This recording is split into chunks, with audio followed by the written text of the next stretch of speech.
Hey, what's up, you guys? Welcome to the video. Today we're going to be discussing the common cycles of training.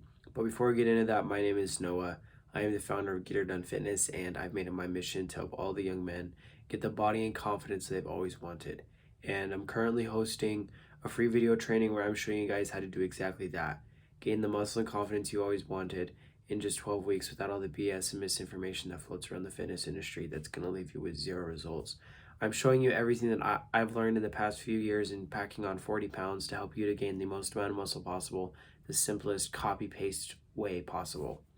So if you don't want to miss out on that opportunity, go down below and click that first link to watch that video training. Let's hop into this. So what are the cycles of training, so to speak? So I think the most common cycle of training is the bulk and then the cut, right? And so a lot of people, they usually bulk in the colder months and then they cut down for the warmer months so that they look better, right?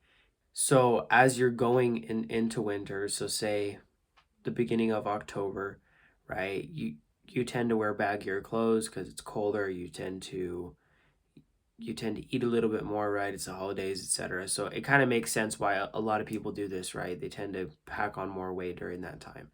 And so in that phase, if you were to bulk, you'd be eating more, you'd be training harder, you're wearing baggier clothes, it's colder, you're always in a hood. Like it just makes sense to pack on more size, okay? And so through all the winter months until, say February, March, you're going to be bulking and packing on the size, and in doing so you are going to pack on muscle ideally, but then you're also going to pack on a little bit of fat, which is inevitable when you're bulking, okay? And so after the bulk, so when it hits February, March, etc., is when you would start to cut down. And so then over the course of the next like 3 months, you'd be in a slight caloric deficit where you'd still be training hard, you'd still be trying to maintain your strength on the lifts and still training hard in the gym. And then you want to cut down as much of that body fat as possible, but as little of the muscle as possible. Because when you cut, you are trying to cut as much fat and as little muscle as possible, but it's still inevitable to lose a little bit of muscle. Kind of like how when you bulk, it's the opposite. You're trying to pack on as much muscle and as little fat as possible, but you're still inevitably going to pack on a little bit of fat, okay? And so then as you cut down that fat going into the summer months is when you can show off your body looking chiseled, okay? So that's a very common cycle that a lot of people do is they bulk over the winter, and then they cut before summer, and then they kind of maintain over summer, and then they bulk in the next cycle and just keep it going, okay? And then another common thing that people do is what's called main gaining, and this I think is a healthier approach. Main gaining is another good option that is going to be a lot more sustainable.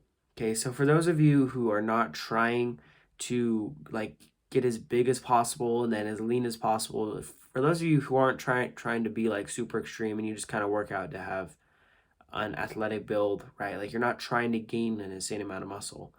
The best thing would probably be to main gain, where instead of bulking and cutting, you are basically just going to be maintaining, but then slowly building a little bit more muscle, but with ideally zero fat.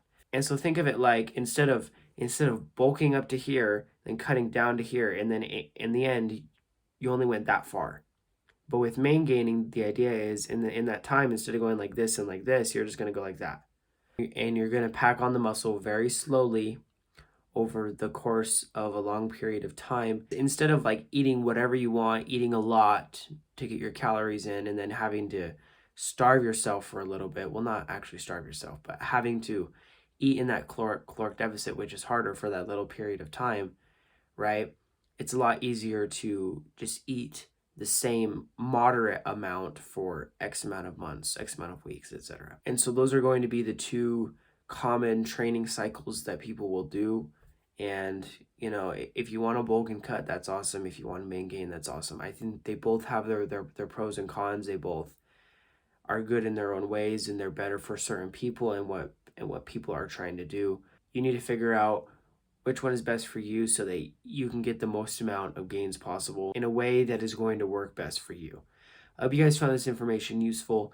If you never want to miss a new video, make sure to go down below and click that subscribe button. I'll catch you guys in the next one. Always remember to get her done.